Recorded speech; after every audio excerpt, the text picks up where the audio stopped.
this is such a big deal. Like this is the pinnacle. This is it, Amanda. It's the play. We've made it. Yes. Yes. This is a big deal. I think the Christmas play is so pivotal for all of us because this is where Tom and Charlotte's grand plan that they have been unfolding this whole time of you are crazy, you are flaky, you are unreliable, I am difficult, I am bossy, I am too much. And Brandi is controlling and Brandi is negative and all of these things, and they've said all of this to keep the three of us very compartmentalized. What was intended to be a punishment blows up in their faces, and had they not made this grand mistake of giving the play to Brandi as a punishment, we would not have this podcast right now.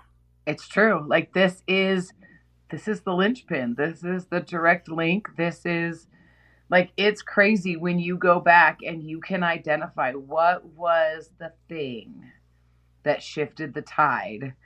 And the play is the thing that shifted the tide, and them sending Brandi to me. Faith can feel like hearts and butterflies until someone lights a match and burns it all to the ground. Welcome to the Burning Butterflies podcast. The sad thing is that there's abuse of every kind within the church. But the spiritual abuse is the stuff that just Plus, a place there shouldn't be abuse. Like, there just shouldn't be abuse in a place that claims Jesus. Well, it ruins your soul. If you're new here, we suggest listening to our prologue episode first. This is the story of two women's journey through toxic church culture and spiritual abuse, all while finding healing in the end. Sometimes it's just the facts, and if you get offended by it, that's a you issue. And if we can't be mature enough to have these conversations, even if some of the topics are difficult, then shame on us.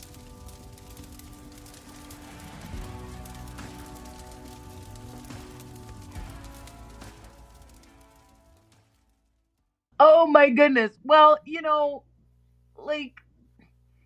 so I want to do this play, right? And, to me, this doesn't seem odd in any way, shape, or form. And they shouldn't, I don't know, did they just not listen? Like, they just had me in a pencil box. They had written who I was and what I do, and then didn't listen to anything that I said or anything that I did or see any of the things. Like, I've helped with many events and pulled them off for somebody else to take the credit. Like, I just don't get it. But at this point in the timeline, I have been directing plays since I was in high school. And at this point, I've probably directed, some dozen or so more plays over the years, because I can only go so long, and then I have to I get that theater bug, and then I go and I do some project or whatever. But I've been a director for multiple children's shows at this point, different variety show type things, and one acts, full blown plays. I have my own director's toolkit, essentially, oh, you want me to direct a play? No problem. Let me grab my binder. I have step by step everything you need to do. Timeline. This is how it's done. This is the way I do it. This is what works for me. And bam, it's going to be an amazing show. And the fact that they just underestimated all of that is but yet didn't enough to let me do it. I don't know. Well, and I think that's something really important to point out is, I think in the beginning of them creating these narratives about people in order to put them into boxes and to keep people separate and to keep the control going, they knew the narratives that they were starting about people weren't true, but eventually over time, they started to believe their own BS. Yeah. And I mean, I guess it's not so surprising. Like, I acted in a community play, and like, this was what got me on the worship team, because Tom came up like directly after that play. I was in a musical in the community, and Tom was like, I didn't know you could sing. Wow, you can sing. Right? Like, yeah. Okay. Like, you're in the sound booth, but you can sing. Yeah, I can. And I can act. And like, he was legitimately like shocked. Like, I remember that moment. And then also directed a community play.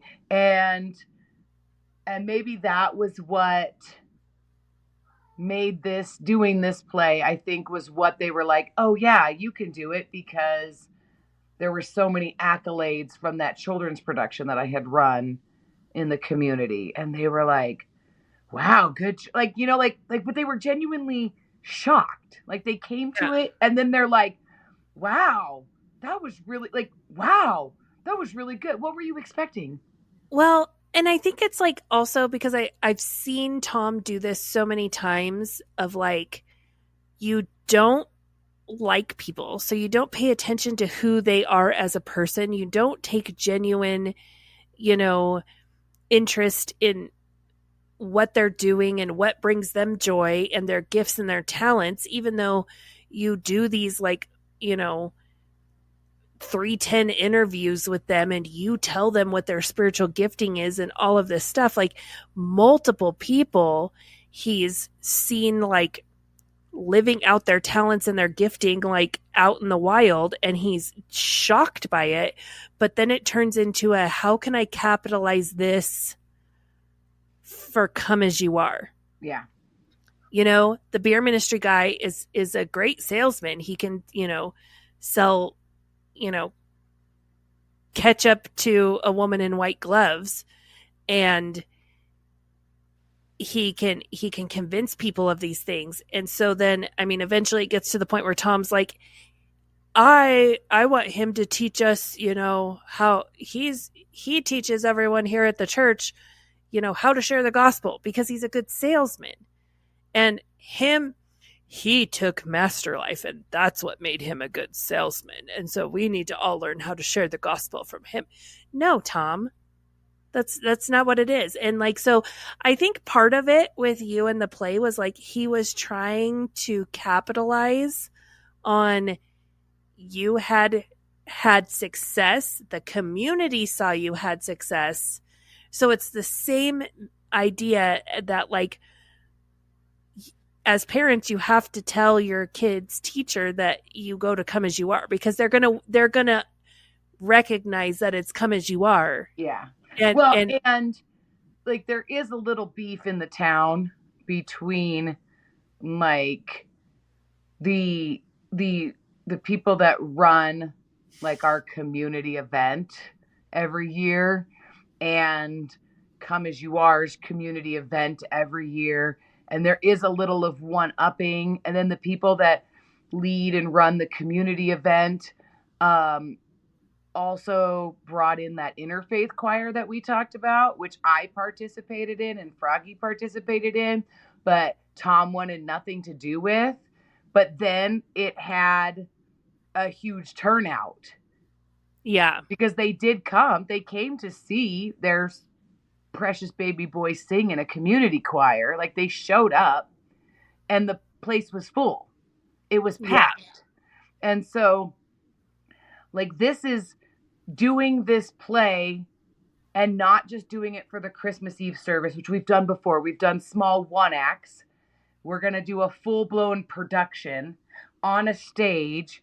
And it is Tom. We do it at the school. We do not do it at Come As You Are. Right. And it is Tom who's like, was there anywhere else? And at this time, I was on contract as to do lighting and stuff for the local high school, which also we did the community theater at the local high school. And, you can rent that theater. And so this became like everything that was make it bigger, make it bigger, make it bigger was like, yes, yes, yes. But I feel like so much of that was fueled by this, like, I want to be that. I want to be that. I want to be that. Like the interfaith choir, I didn't want to participate in that. Well, we'll do our own thing, you know? Yeah. It's like this constant one-upping with like these other organizations and church organizations and community organizations. Like we have to be the best. And so Well, for whatever reason, this is the time to highlight and show it all. Well, and this is because this is something I do want to point out before we go any further. Brandi is given the credit cards and not the general like church ministry. I'm going to go buy goldfish for children's ministry. So I take the little ministry card and I'm given like you cannot spend more than X amount of dollars. This is all you have to spend for whatever you're going to go buy for your ministry, right? Brandi is given cards that have Tom's name on them and told, get whatever you need. Where we got the money for this, I could not tell you. And this is why we spent so much time like on our Patreon trying to figure out how much money the church had made from the sale of the Baptist church. And then like everything we did with that money, like building the addition and buying stuff for the worship team and all of that. That's why we spent so much time breaking that down on our Patreon, because we spend an astronomical amount of money on the summer park event every year, right? This year, we did not do the summer park event. Even though we set money aside for it, we had it budgeted, we didn't do it. We did the 20th anniversary. So we spent some of that money for the 20th anniversary, but not near the amount, right?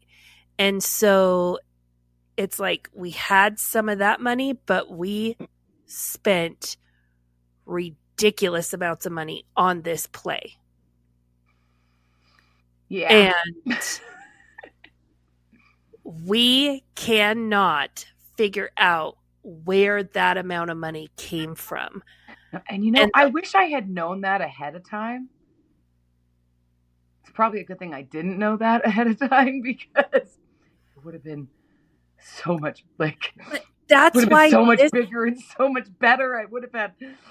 Oh, okay. But that's why this was so successful, I think, because this is the first time I've ever been a part of something at Come As You Are. Honestly, it's the only time I've ever been a part of something at Come As You Are where we don't have to crowdfund. We don't have to put up our own money in order to make it happen.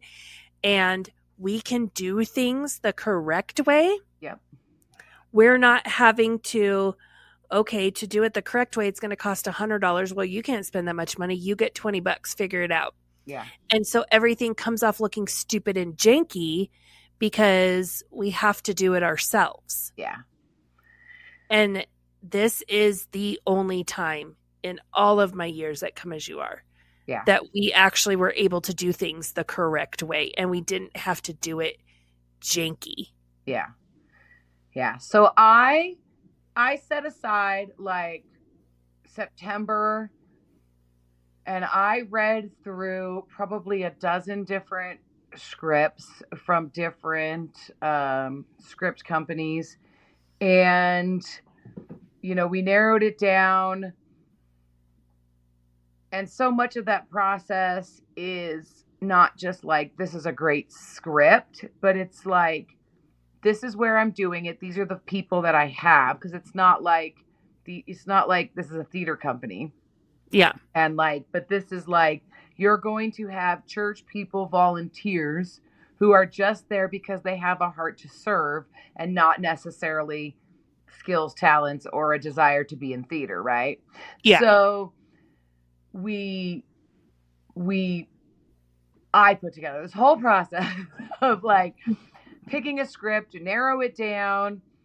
And I finally come across a script that I can expand or narrow.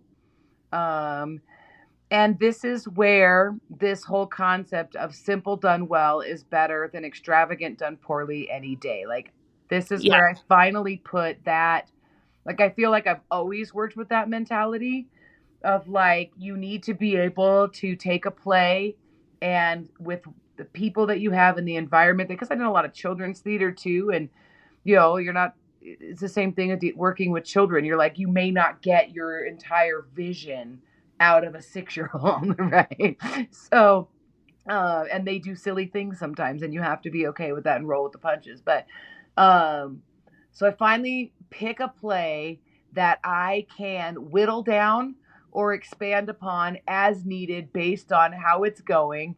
I have this totally complete vision for it. And the cool thing is that it's an adaptation off of a very traditional Christmas story. So like, you don't have to spend a lot of time building. It's not like the foundation and building up these characters and it's easy peasy because the audience is going to come in already knowing the storyline and the personalities of the characters. So it's perfect. And I think like that was a big thing. I remember Tom talking about that in the office. That was a big thing because we can't have it like all these Christmas plays have Santa in them. And like, we're not, like for some reason, like we're fine with the Easter Bunny, but we have big beef with Santa, right? Yeah. Like we don't like Santa.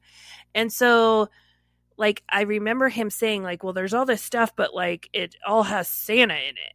Yeah. And so that was a problem. But like, you're like, is simple done well. I think like that's a great way of explaining, like we have always done extravagant poorly. Yeah. Instead of doing simple well. Yeah. And what I think is so funny is that like, I didn't know about the beef with Santa, and this play had Santa in it.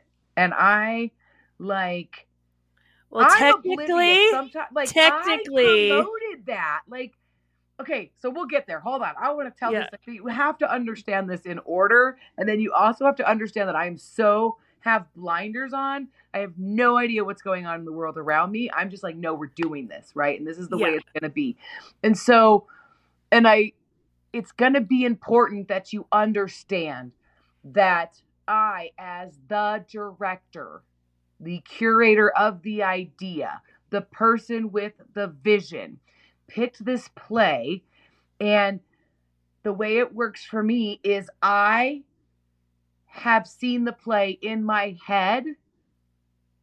I read the script, and like a movie, I watched the entire play in my brain before the first day of practice.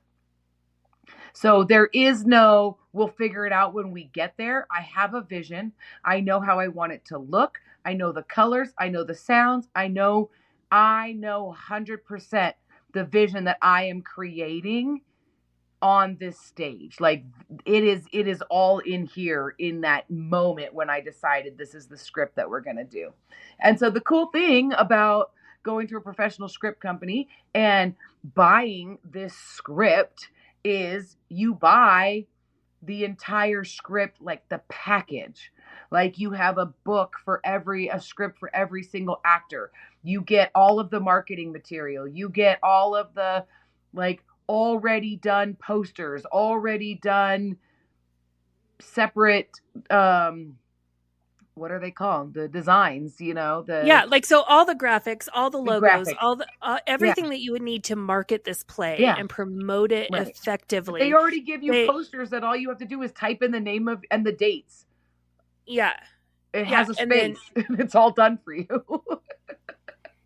Yeah. So like they do all of it. And So we have this like entire done for you, buy the package, put on the play. And the play that I chose was a fairy tale version of a Dickens Christmas Carol, right? So timeless story, well-known characters, except all the characters in this particular play are traditional fairy tale characters. So this is like, for me, Amanda, this play was like, this is like win-win. Like, it doesn't get any easier. Like, if I put a Humpty Dumpty costume on somebody, but I tell them to act like Ebenezer Scrooge, the audience knows both of those characters. Like, you don't even have to see the play, and in your mind, you already know that character, right? So talk about like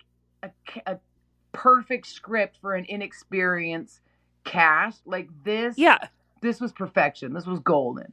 So we get started, and I told you Froggy and I were doing, let me not forget about Froggy.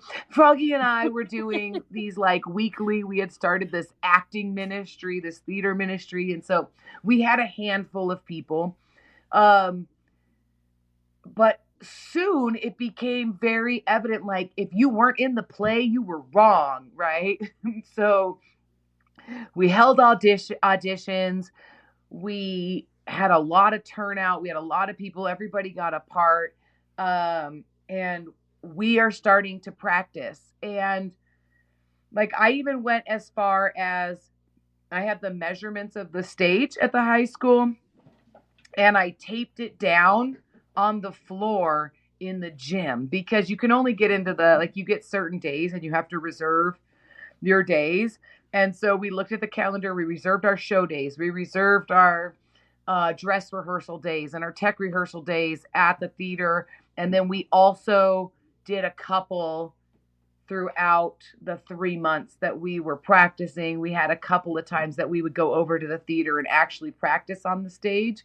But you had to work with like the school district too, because keep in mind at this point in time, and we're a fairly smaller town, so this is the only high school, and this is the only school that has a stage. So every elementary school, the middle school, the high school, every Christmas program that they're going to do,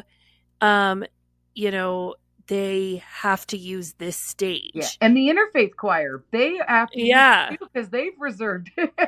So yes, exactly. So we scheduled out, when we were going to do the play in the theater, we scheduled out a few times that we could go over there so people could have a working understanding of what it was going to be like to be on the stage. But then I taped the stage down on the floor. Like I did these are the wings. This is your acting space. So we blocked everything in the gym at the church, but to scale of what it would be. So that way it wasn't like we're practicing and the two people are talking 2 feet apart, but in reality you get on the stage, oh, oops, you're actually 6 feet apart. That would be disastrous. So yeah, I've worked in that theater so many times. I had a great visual understanding of what it was going to be like, but so I did everything I could for the people that I was working with, to get them in. We went there enough that you can visualize when you're standing in this gym that you're actually on the stage, and these are your parameters. I drew the floor out. So we begin practice, and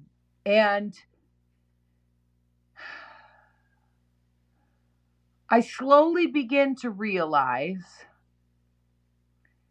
that Froggy is the director of this play. Or so he thinks.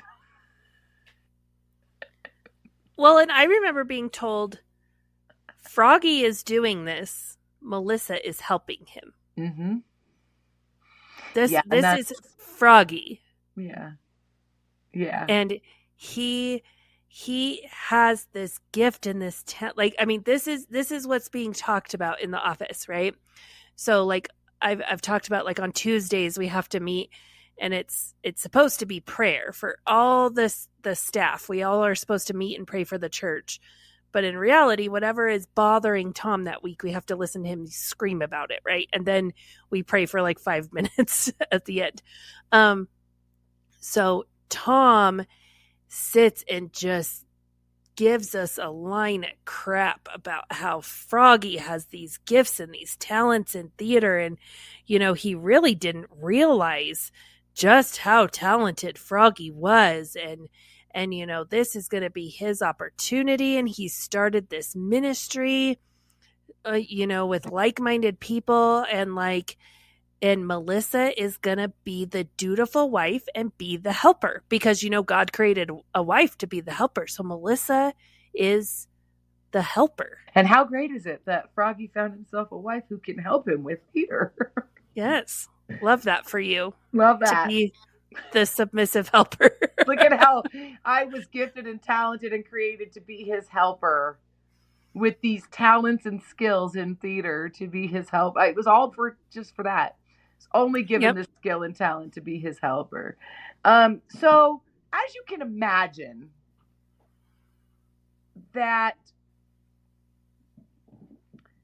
I have a vision and I am rolling full steam ahead. I have read the script. I have my notes. I know. Okay. What do you think Froggy has done at this point? Absolutely nothing. I was going to say, I can't even imagine that he would have even read the script at this point. No, he had not read the script, and he was the main character. So he was acting in the play, and he was the main character.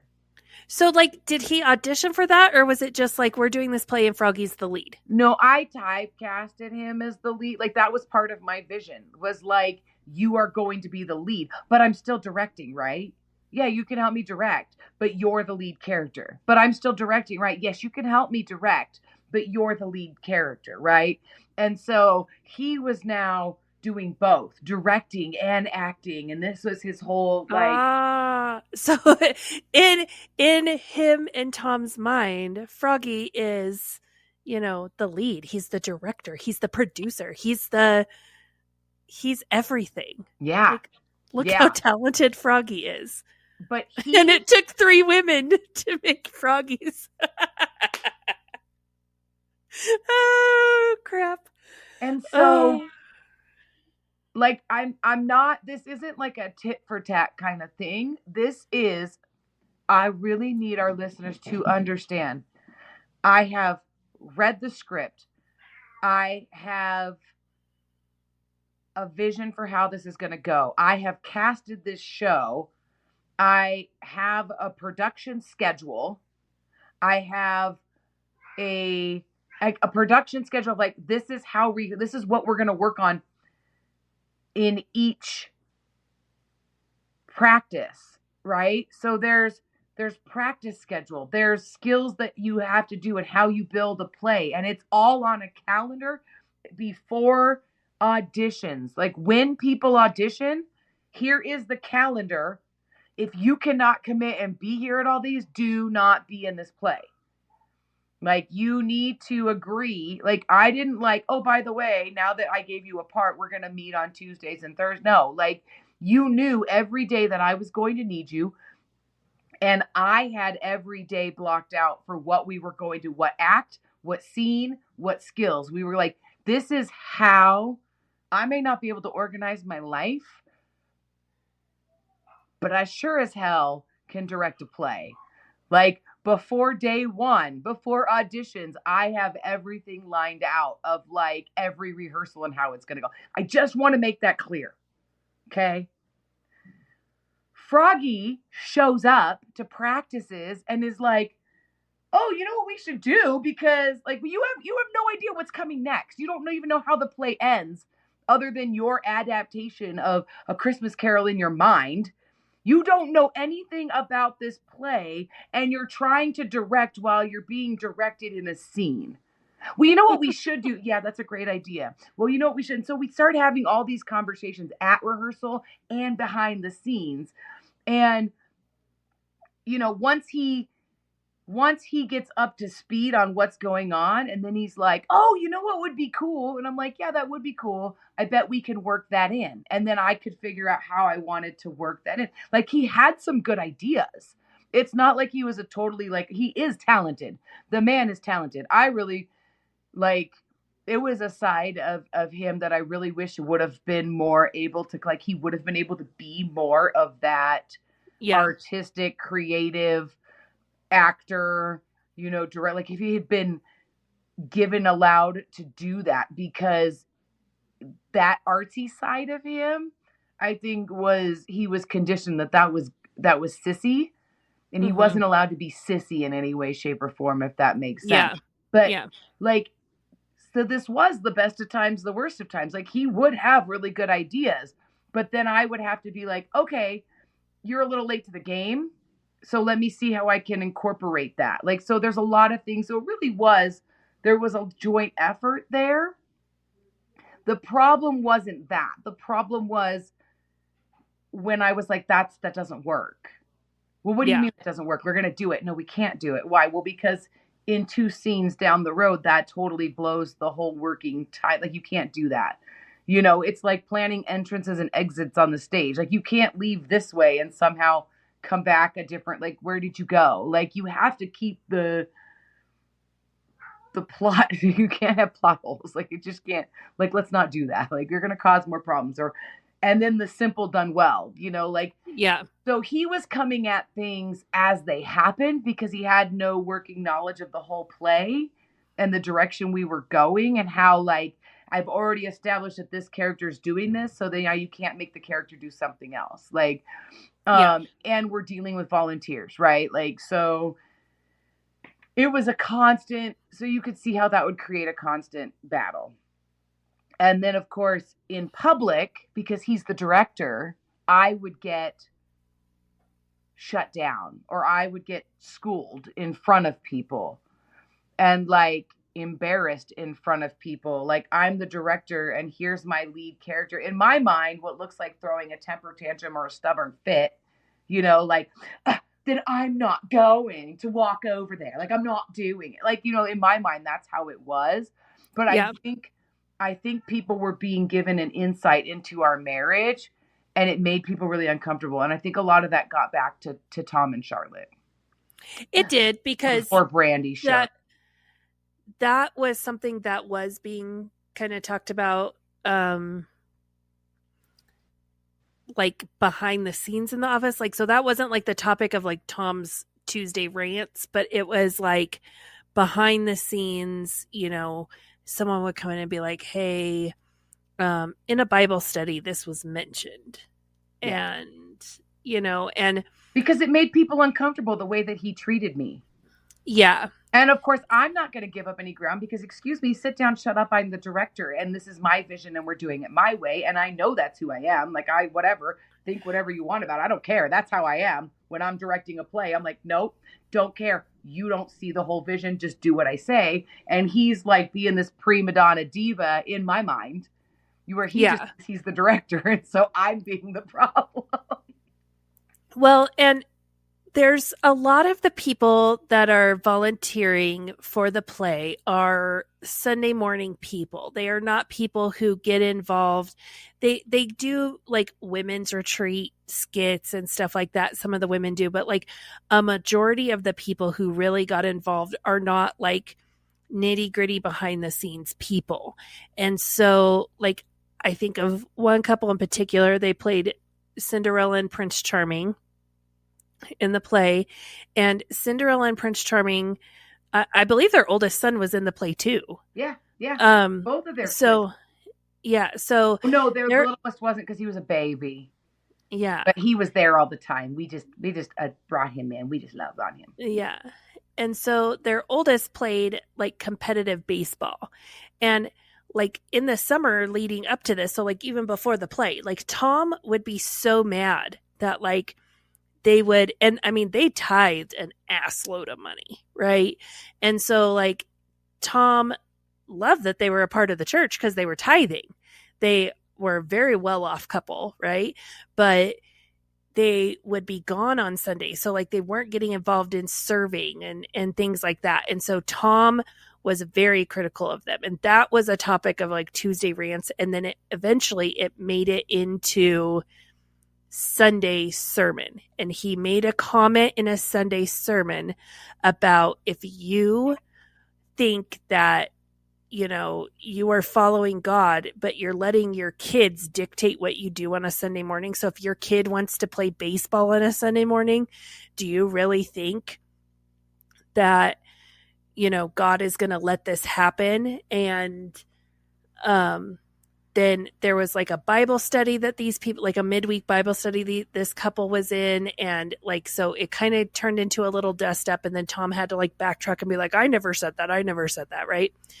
But these people kind of have like a very almost fairy tale idea of who Tom is, because they only get the Pastor Tom putting on a show on stage, and they've never experienced anything beyond the mask.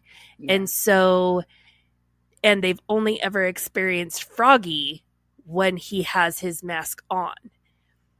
Yeah. And so there are people that are experiencing Froggy in his true form, at least a glimpse of it, his public true form, right?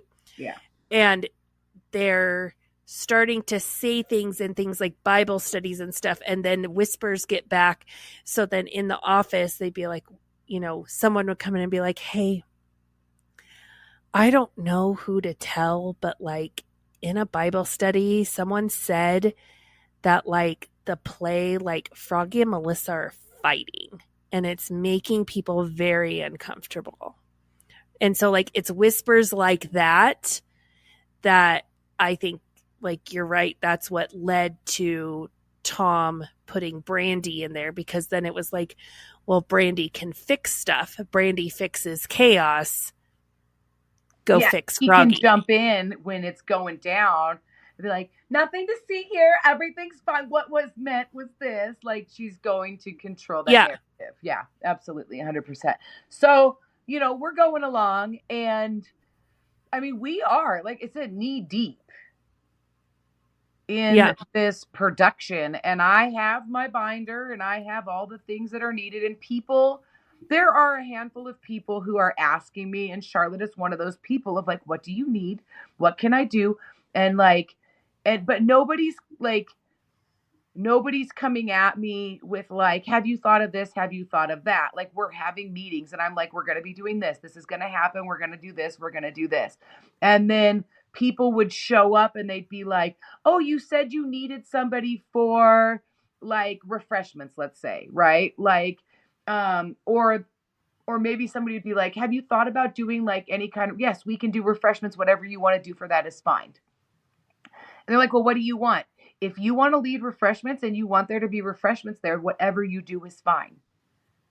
Like, this is the time. This is when I will tell you you should do it. Like, do you want to do refreshments for intermission? Sure. Whatever you do is fine. Well, should it be that? Nope. Whatever you do is fine. Like, so there's definitely like, as a director, I'm like, this is what I'm in charge of, and I'm okay with making executive decisions, but I'm not doing any of that. So if you want to have cookies during intermission, then whatever you do is fine, right? Like, I don't care if they're chocolate chip or Christmas cookies. Don't care. Like, if you want to provide it, make it happen. This is when you can do it. And so we do have people coming in that. And then I do have a list of like, hey, I still don't have actors for these parts. You know, somebody's going to have to make tickets. And I really, my gut wants me, I want to say that it was Charlotte that was like in charge of that part. Like, anything that you would have done that I would have said like, oh, I want Amanda to do this. I really feel like Charlotte was the one in charge. Like, she was handling, that's the word I've been looking for. She was handling me. Like, she was like, if it was something where I would have, because I was told not to bother you because your job is far too important to deal with my play, because my play isn't anything. Like, this is the attitude that I was coming in this with. But I should just, and I really think it was, I can't remember it being anybody else. I think it was Charlotte. She was handling that. She was a liaison between you and me, is what I feel. Yeah. Well, so going into the play, I am explicitly told, do not touch it. You are not to touch it. So I was hands off. But because of my job, there's things like, okay, we need to put this stuff in the bulletin. I kind of need to touch a little bit of the play if we're going to put like rehearsal and, you know, like when you were doing like your auditions and all of that, like if we're going to put that in the bulletin. Like, so you said like you had this calendar, it got put out there. I made that because someone had to, right? So I had to touch little parts of it, but I was very micromanaged of what I was allowed to touch. And it was very much Charlotte micromanaging. Yeah. Right. And so I would say, if I could get the logo, like just emailed to me or something like that. And I remember asking a few times and and I remember being frustrated because it was like, why can't Melissa just email me the damn thing? Right. Like, I mean, but it's that narrative that like, you're flaky, you're not reliable. Right. And I had no idea that Charlotte was saying like, oh, well, I'll handle it. I'll handle it. Yeah. And so I was telling Charlotte, I need this. So finally, I think I asked you, hey, when you have a chance, can you email me the logo so I can use the graphic, and you're like, well, here. And you give me like a whole jump drive. And like, I open it up and it has everything. And I was like, whoa, crap. Like this would have been great. Like, I was like, because nobody's talking to me. Like, they're not telling me that you need this stuff. And then all of a sudden you're like, do you happen to have, like, is there, like, because it's like VBS. Yeah. You're like, and if I remember correctly, you were like, hey, so how like in VBS, like we get this like stuff, do they have that with the play? Yeah. Like, here. And you're like, oh, instantaneous. But because we were being managed to keep away from each other, that went on for weeks. And I had no idea you needed it yet. And you had no idea that I had it. Yeah. And so Charlotte did come to me and she was like, so on the website, we're going to need to, like, people are going to need to be able to get their tickets. And, so she wanted me to like build a page on the website and give people like, go to our website and get your tickets, even though we're not selling them because everything has to be free. Remember, like we're still in this, everything is free. Right. And so you put your name on the list, you say how many tickets you want, whatever. And I was like, okay, that's great. But like someone's going to have to sit down and build that spreadsheet and all of that. Like, why don't we just like cut out the middleman, make it stupid easy. And like, let's just use Eventbrite. Like they do it all for us. Like we can make it free, all of this stuff. And then more people are going to see it. It's going to help us in marketing this and promoting this. Right. And she was very concerned in how it was going to work. So like we had to create like a mock-up, like I had to do like a fake run through with her of like make a fake event and show her how it would look. And she had to go in on Tom's computer and pull it up and look at it. And so the only reason she did that was so that she could report back to me that she so that I didn't that she understood. Yeah. Because I would be like, so where are we with it? Like I was directing. I'm like, hey, you were tasked with this. How's that going? Right. I have my little check-in meetings. Oh yeah, we're going to use Eventbrite. And people just have to do that. And I'm like, yeah, I know how to use Eventbrite. Cool. Like she did all this work to understand it, to relay back to me so that I didn't question it. And I was like, cool. That's actually a great idea. I've used that before. That's perfect. That's exactly what I would have done, right? Like, yeah. And so I'm allowed to touch that. Yeah. And then as we're getting, because like, so if I'm building Eventbrite, I have to put in all the stuff. So like refreshments. Okay, we're going to have refreshment. Well, when are we going to have refreshments? So then I ask questions, not that I need to put like on the Eventbrite thing. I'm just putting like refreshments will be served, right? Like cookies and cocoa. But then I'm like, well, when are we doing that? And at one point it was during intermission. And I was like, well, okay, so like, how is that going to work? Because we can't take that stuff into the theater. Right. So because a lot of people are getting excited about this. The community is getting excited about this. And like, we have capacity levels that we have to stay within at the high school. Right. Yeah. And so I'm like, that lobby is not big enough that all the people that fit in the auditorium in the theater are going to be able to come out and stand in the lobby to have cookies and stuff. They can't take it into the theater. And like, they're wanting to do like sprinkles and all this. And I was like, okay, so who's staying to clean that up? Yeah. because someone is going to have to stay and clean up all the sprinkles off the floor and all of that kind of stuff. And okay. Like if the refreshment team wants to stay and do that. So then it turned into the refreshment team is going to stand outside. Yeah. Afterwards, right? In December in Colorado. Yeah. And they're going to stand outside and serve hot chocolate and cookies at the end. And they're going to expect people to stand around outside and enjoy winter time. Yeah, because we have to check the fellowship box. Yes. Okay. So we're chugging along, right? And I mean, like, a lot of this stuff is going to have, like, a lot of these details are things that happen as you're getting closer to the show. But we're at a point where we're rolling along, and it's like this great moment, and Brandi shows up like an angel to do whatever I need her to do. And those were like magical words to my ears. And I'm like, awesome. Here you go. And I think she was even like taken back because she went into it. I remember her telling me this, where she was like, yeah, I went in because I'm like, I'm going to do what? A play? She goes, and she was told, like, it's a mess. You have to go like they were. Yeah, you have to go fix it. Yep. You have to go fix it. It's a mess. And then she was shocked because she was like, well, what do you need? She's like, I don't even know what to do. What do you need? And I'm like, here, this is what I could use from you. And she was like, oh.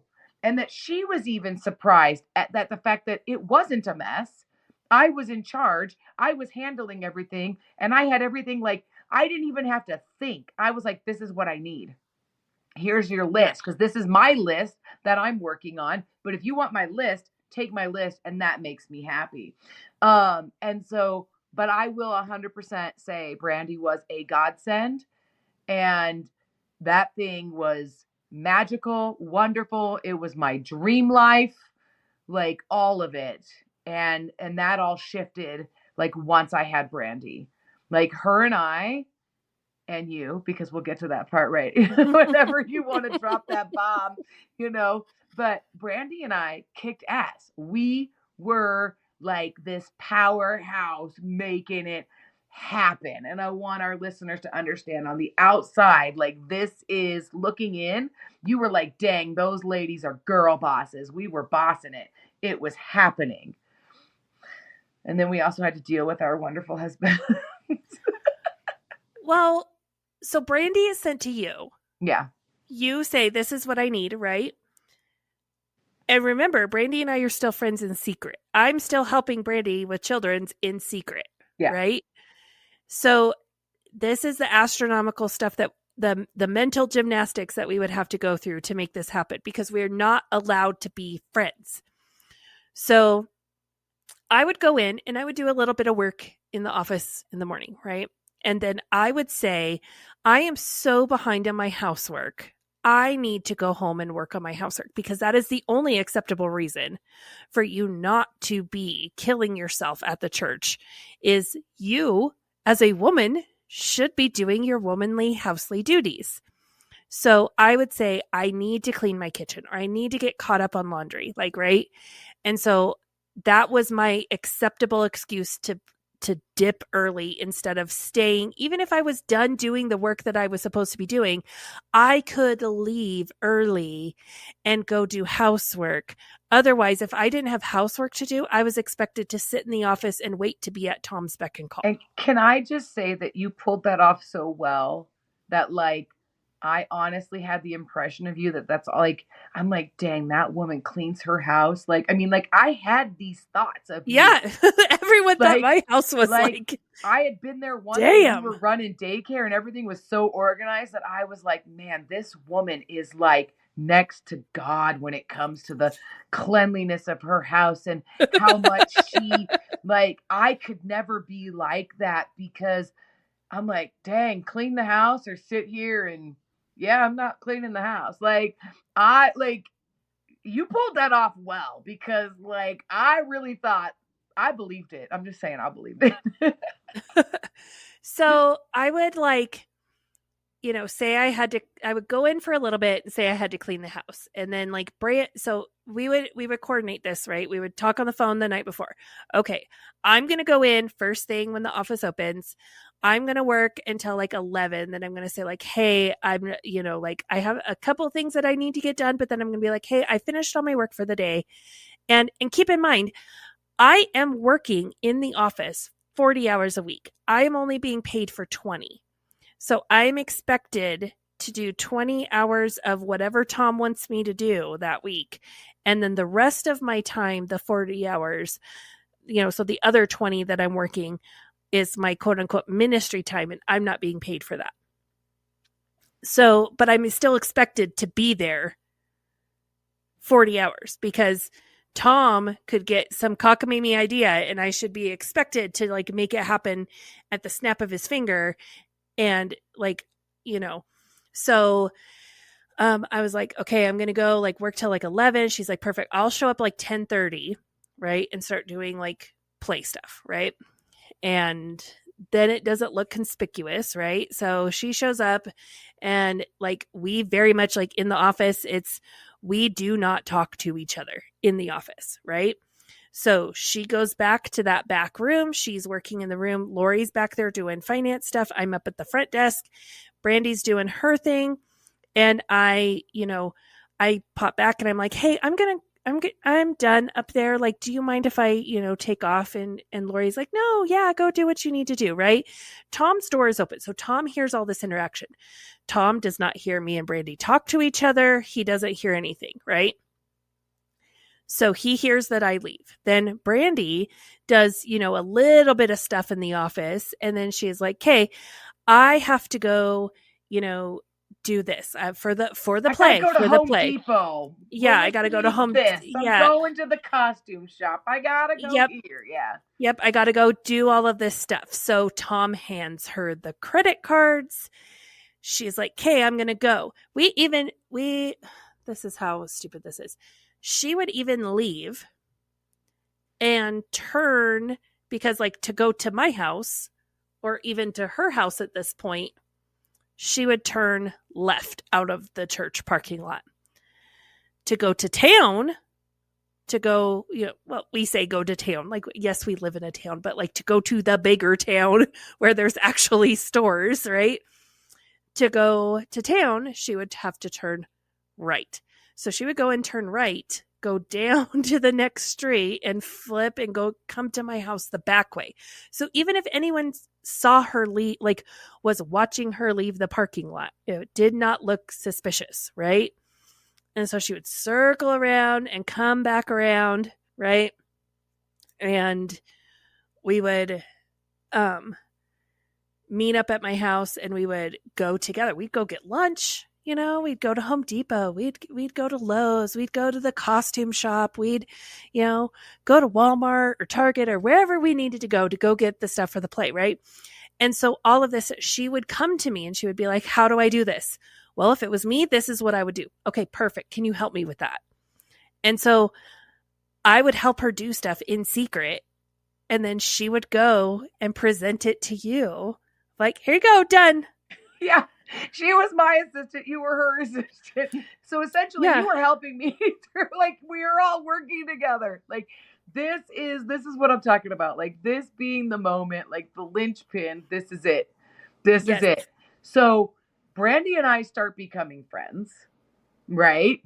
And you and Brandi are friends and you guys are friends in secret. So I don't even know that, like, up until some point. Yeah. And then it kind of goes like, and then it gets out and I know, but like, it's weird how I was like, well, that's fine. Like, it doesn't, like, I don't know that these things, like, I don't know that you're told not to touch it.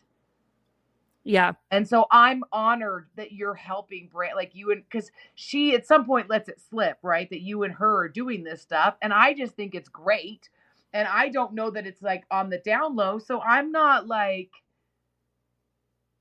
being sneaky or anything. Like, I'm just like, oh, that's so awesome. Like, and so it's just so insane. Like, it's so funny. But okay, so Brandi and I, we're gonna go more into this over on our Patreon, like of the behind the scenes and like especially you and Froggy arguing, and then eventually Brandy's husband gets brought in to the whole situation. Like that's some juicy tea. We're gonna and we're gonna spill all that over on our Patreon. So head over there.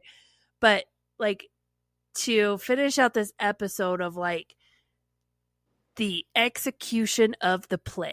Yeah. So Brandi and I start becoming friends and everything's going good. So like, in a nutshell, this is like an entire church project. And yes. I kid you not, the mentality is if you're not in the play, you're wrong. So everybody's helping. People are donating stuff. Like there's this is a huge mission to make this play happen. There's so much support for the play. People we need crutches. We need an old like corded telephone. Yeah. We need And like people who like, I just think of the lady that you would never catch her dead in the color pink. And I get her to wear, like, she doesn't wear dresses. She would never wear the color pink. And I put her in a pink little Bo Peep costume. And she was such a team player. And like, she has my utmost admiration for doing that. And she knows that. Like, I was like, thank you. Like, thank you. And I was just loving on everybody. Thank you for doing this. Thank you for doing this. And we did. We had like, there were roles that needed to be filled. Pastor Young Gun filled a role. I guess I'll do it. Your husband took a role. Okay, well, hold on. Because Tom, we're in a leadership meeting, right? Yeah. So I start getting invited to the leadership meetings on a regular basis because I'm on staff, right?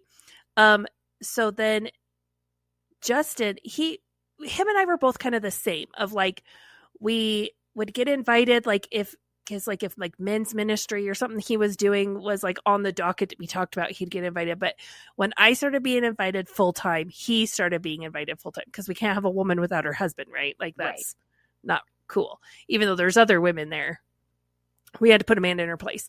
So, we're at this leadership meeting, and I mean, we're like, it's crunch time. Like we're in December. Yeah. I feel like. Oh yeah.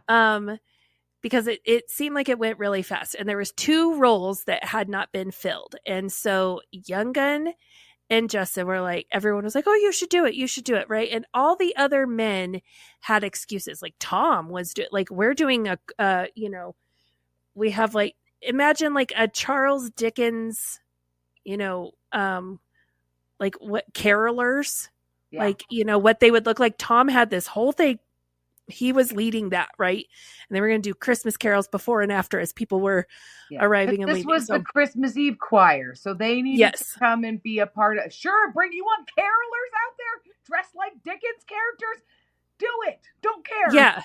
So I remember saying that too. I was like, don't care. Just do it. All these men had excuses, and Justin and Younga were the only ones who didn't have an excuse of like why they weren't involved in the play, right? And so they basically get peer pressured in this thing of like, there's these 2 things, right? And they were told there's these 2 roles, and it's Old King Cole and the cobbler, right? Like, yeah, like the cobbler and the elves, right? Like, yeah. So we need these 2 roles filled. And they were both told minimal lines, like seriously, like just a couple lines, right? So Justin's like, I said, you have like 2 lines. I swear you have. Yeah. And I admit to this 100%. I said, you have 2 lines. Yeah. And what I really wish I had known was how much Justin wanted to be Santa Claus. I wish I had known that. Yeah. I would have had him in the play day 1, but I didn't know that. So keep going. So Justin agrees to be Old King Cole, right? Thinking he's going to have 2 lines. Old King Cole is the ghost of Christmas, past? Yeah. He's like the main effing character in Act 3. Like, he's the whole, it's him and Froggy. He's the whole act. Like, and my husband. 2 lines, I swear, you only have 2 lines. God bless him. But like, But as soon as he was like, social anxiety is a thing, right? Can I and dye like, my beard to look like Santa Claus? Yes. Yes, you can. Can I wear this big red cape like Santa Claus? Yes, you can. I forgot, to be honest with you, I forgot it was Old King Cole. Because I was like, Santa was one of the goat. It was Old King Cole. But he took it. And I was like, you can be Santa all you want. My husband with dark brown hair and a dark brown beard. We went and there was a lady at the church who did hair and she bleached him and then he had like the Santa glasses. Like it weirded me the F out because it looked like I was like, you look like your dad. That's creepy. Like that is super creepy. I don't like it. I don't like it. But yeah, no, like he full on like hair and beard went white. Right. We had a woman, a professional seamstress. Like you've talked about her before. She's the reason we won the Float Award. She did your Road to Bethlehem cut. Like this woman, like bent over backwards, killed herself, did professional fittings. The costumes were phenomenal. And they were fit. We would have to go to her house and she would measure and fit and the fabric, because she was like, no, we're not using cheap, I think just because keep in mind, my husband is like 6'4". Yeah. He's a big dude. So to have a long cape that goes to the floor, it's like a Santa cape, but it was like, so it was like red with like white, edging and whatever. And but then he had a crown and a scepter, so that made him a king. But if you put a Santa hat on him, it made it Santa. Do you remember my Christmas tree topper that I told you about? Yeah, that's where I got the idea for the big red cape. Yes. So that is what he had, but it was fit to him. Yeah. And she measured, all those costumes were fit to the character. She measured it so as he would walk along the stage, the cape would barely touch the floor, but it wouldn't drag on the floor, but it wouldn't have too big of a gap. She measured it so just a fraction of an inch, it barely swept the floor as he would she did a phenomenal work. Yeah. But all of this was, we were told these costumes belong to the church because one day we're going to want to do this play again and we should be able to go pull the costume. I full on admit we stole the Old King Cole cape and my husband has used it to be Santa Claus. That's okay, because I do think there was another several of the people. Recently, I saw one of our play costumes as a Halloween costume on somebody. Oh, yeah. So, just gonna say, at a fall festival for coming. Yeah, we weren't the only ones. Anyway, no. So this play, you need to understand, it was amazing. It came out for, we're not talking Broadway, we're not even talking local dinner theater, okay? But we are talking community play, volunteers, no acting experience, but it was phenomenal. It came out so amazing. And what's really funny is even Froggy's grandma, we've talked about. Oh, yeah. She wanted to be in it. And I'm going to be honest with you. I was like, no, I can't. I put her in. Okay. There was a narrator. And the narrator was Mother Goose. Because, it's fairy tales. Mm-hmm. And I made the woman sit in a chair. That's it. And I think it drove her crazy. Oh, no, you had to do that because she would have gone rogue and started speaking prophetic gospel over people. And she'd be like, I don't understand. And I said, I want you to understand something. There's going to be a big goose on the stage. A big goose, like a big swan boat from Disneyland, right? It's a goose. It was a goose boat essentially on the stage, and she sat in a chair in it. Yeah. But in prey practice, because there was no goose, she's like, I'm just sitting here. Don't you want me to do this? I could walk over here. You're not going to be able to walk. You're going to be in a goose. Yeah. Okay. So I want you to picture like this big goose that she sat in and then was dressed as Mother Goose from like the nursery rhyme stories.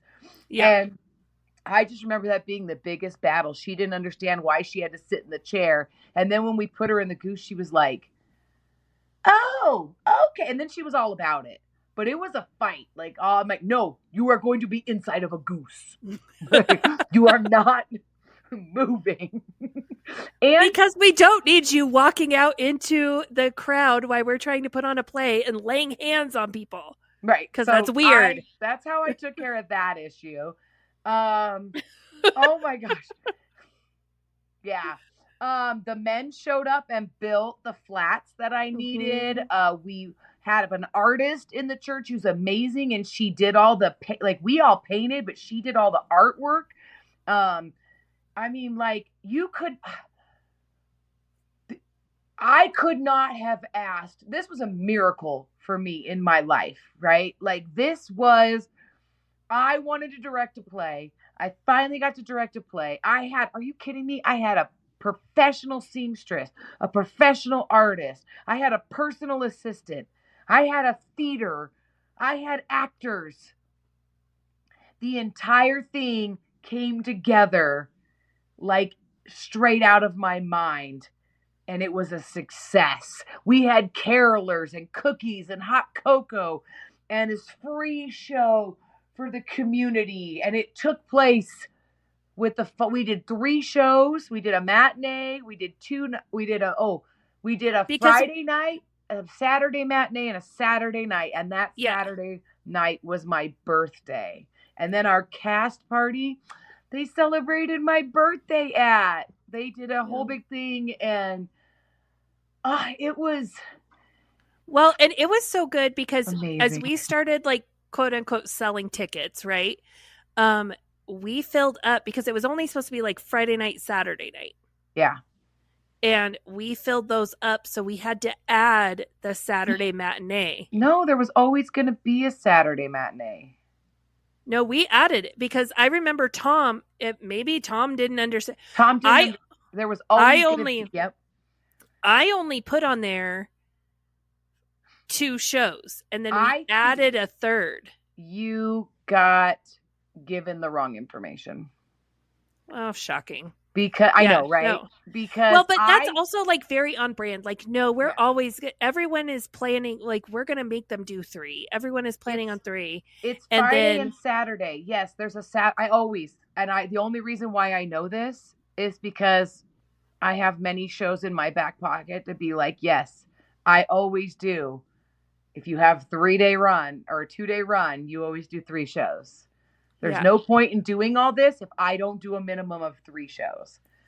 Yeah. No. So it was only going to be Tom when we put it up because told you that. And then it was like, oh, this is so successful. We've added a 3rd show just for you. Yeah. No. By popular demand. Screwed up. They screwed up. Yeah. And he didn't listen. And they didn't listen every time that I told them there was going to be 3 shows. Yeah.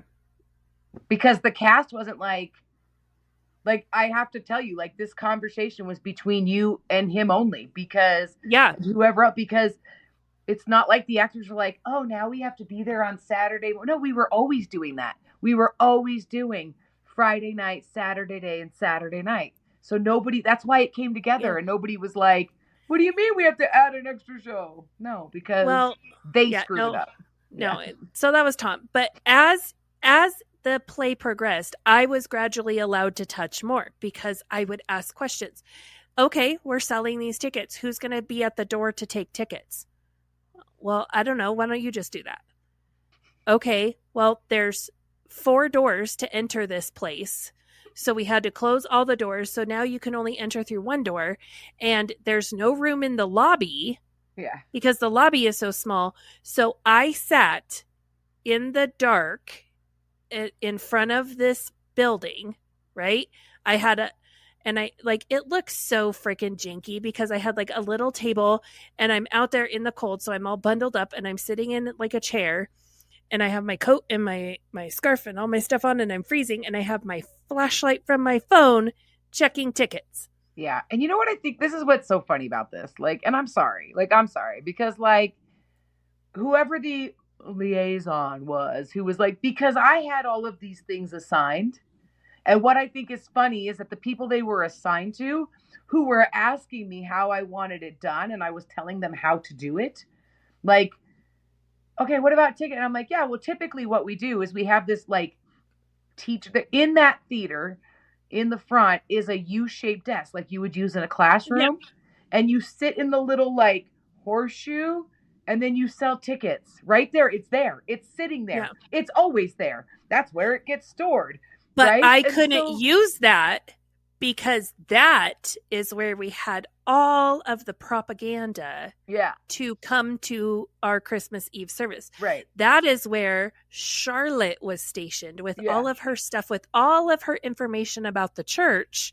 Yeah. I couldn't take tickets from there. So I got stuck outside looking like a creepy homeless person with a flashlight. Which is what I think is funny that I'm like, yeah, there's a table. You just sit right there. You sell tickets from it. And that gets translated to you of like, oh, we don't know what to do. Can you do something? Like, I just want to paint this picture of the absurdity and the insanity of the lengths that they went to keep us apart. Well, and how I difficult it made everything for you and all the extra work and thinking and planning that you had to do when if you and I had just worked together, much like the graphics, when you were finally like, fine, I'm just going to ask Melissa herself because I can't get anywhere with anybody. Melissa, I need this stuff. And I went, bam, there you go. Yeah. Well, and like, so we did mailers. Yeah. You know, we did mailers, but then we had to go a step further. So I had to work with the newspaper because Tom was convinced that everyone in town reads the newspaper, even though like. We had a banner. We had banners and posters all over town and the newspaper. Yep. I remember that. Yeah. Yeah. We took out a full page, so not an ad in the newspaper. We put a full newspaper size insert. Yeah. Into the newspaper, which is like exactly what they do for the big community event and the big community play that happens. Oh, that's why we had to see. I don't get the newspaper, so I don't know those things. But that makes sense. Because in my head, I'm like, why are we doing this? No one reads the newspaper. Okay, that tracks. Okay, makes sense now. Before we finish up though with how the play wraps up and everything, I do want to mention one of the ways that Tom decides that we are going to promote this play is we are going to bake pies. So he has all these women in the church baking pies and they are coming constantly and dropping off pies, right? And then Tom, because he had started this thing, he called it the 72 because Jesus had the 72, or not Jesus, someone, Paul, I don't know. Anyway, in scripture, the 72 apostles go out to share the good news, right? And so Tom created this thing called the 72, right? And we're going to send people out. And it's the 72. Well, they were going to go door to door and share the gospel, but that never went anywhere.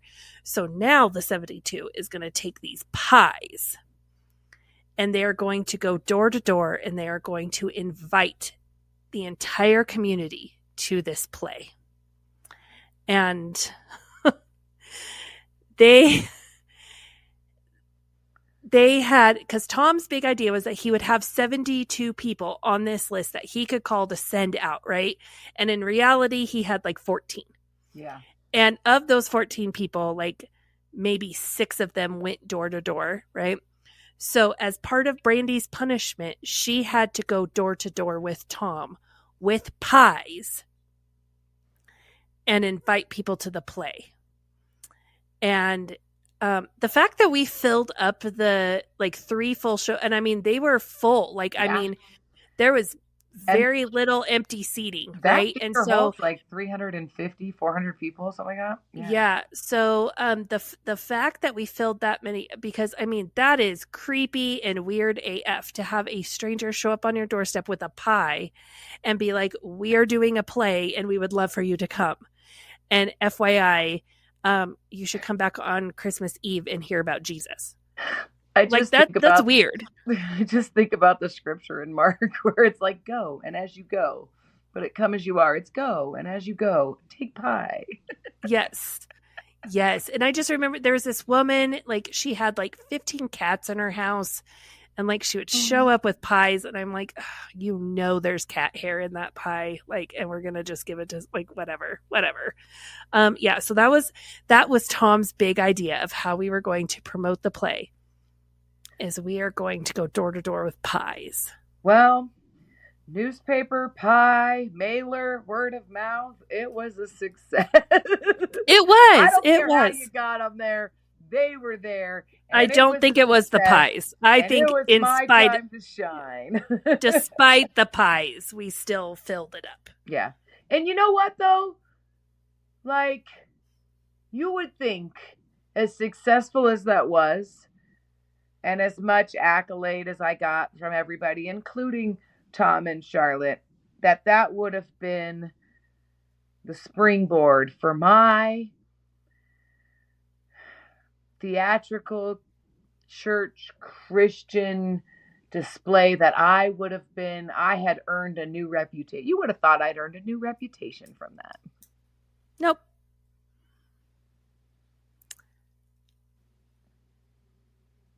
But talk about 15 minutes of fame. Yep.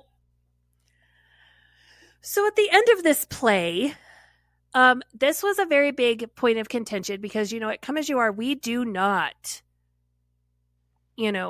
praise people. We praise Jesus.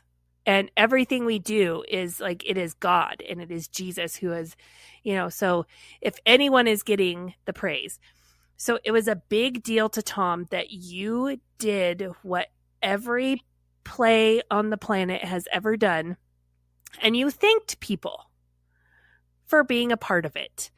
And so on the last night, you thank Brandi and her husband, and you call them up on stage and you give them a little present, right? Yep.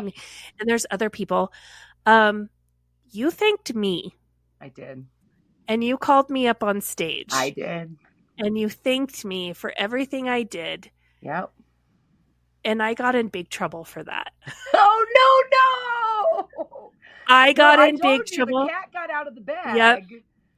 And I didn't think anything of it. And I did. I'm very big about, no, you get these people behind. People need to know that it's not the actors because they get all the accolades. You call up everybody, and as the director, yep, I did. I called you up on stage, gave you the gift. Yep. All right, tell us about your trouble. Sorry. Yeah. So Tom, I remember Brandi telling me she's going to call you up. And I was like, you have to tell her she can't do that. I'm not supposed to touch it. Right. And she's like, no, it'll be fine. She's just going to thank you for taking tickets and stuff. And at the end of every show, Tom would get up in his little Charles Dickens, caroler costume with this top hat that we had to go, I am not shitting you. We spent $40 on this top hat for Tom because it couldn't look janky and stupid. We had to get him a legit top hat. I'm not joking. So he had to get up there in his stupid top hat and give we would love to have you at Come As You Are and, tell about Christmas Eve service and all this stuff, right? So he would do his spiel, right? So you're going to call people up on the last show, right? So you call everyone up, right? During the the big final bow, the whole cast is up there, everyone's taking their bows, and then you come out as the director and everyone claps for Melissa. And then, and then Melissa's like, thank you all so much. I want to thank some other people. And you thank the lady doing the sound and the lights and, all this stuff. and you call me up and you say everything I did. Yeah. And I just remember looking over to the side to Tom, and he is mad. And I'm like, I'm going to get in big trouble for this. And the next Tuesday, before prayer, he asked me to come in his office. And he's like, I told you not to touch the play.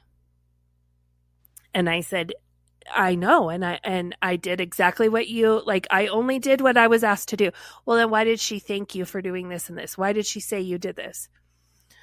Like Brandi asked me questions. Well, you guys aren't friends. No, we're not friends. We're not friends. We're not friends.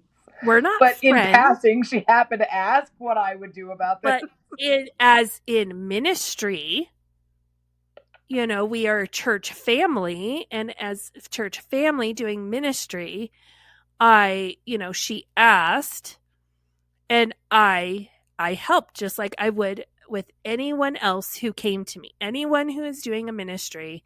And it just happened that it was Brandi. It could have been Melissa. It could have been Froggy. It could have been anyone that came to me, but he was not happy that behind the scenes. But honestly, after that, the big, because it was almost like on a weekly basis, we were being reminded, you're not friends, you're not friends, you're not friends. And after that, that stopped. Yeah. Him and Charlotte both stopped reminding us we're not friends. Yeah. And I don't know if it's because the play was so successful that it was honestly, this sucks and it's not what I wanted, but it worked out. Good, so yeah, fine. I don't know if it was that or if it was just because Tom also is notorious for losing interest in things really quickly. Yeah. And it was just he didn't have the energy to continue on with the season was over. So it was an unspoken, we aren't allowed to be friends, but we're not, no one's talking about it anymore. Yeah. Yeah. So funny. I mean, hop on over to Patreon and hear about how a desk changed my life in this play. The best thing that happened in the play was a desk. Come hear that story. But what comes out of this is we did attract some new people to the church through this play, and it was a great outreach event, very successful for the church. Yeah. It's your fault they came. It's all my fault. But remember, that's the linchpin that it all just starts to unravel. Burning Butterflies is a listener-supported podcast. Today's episode was brought to you by our amazing supporters on Patreon. Follow the link in our show notes to learn how you can become a Patreon supporter too. Supporters get exclusive access to bonus content each month, including outtakes, cut content, and supporter-only episodes. If you've enjoyed this episode, please leave us a rating on your listening platform. Burning Butterflies is a production of Asha Media. Thank you for listening.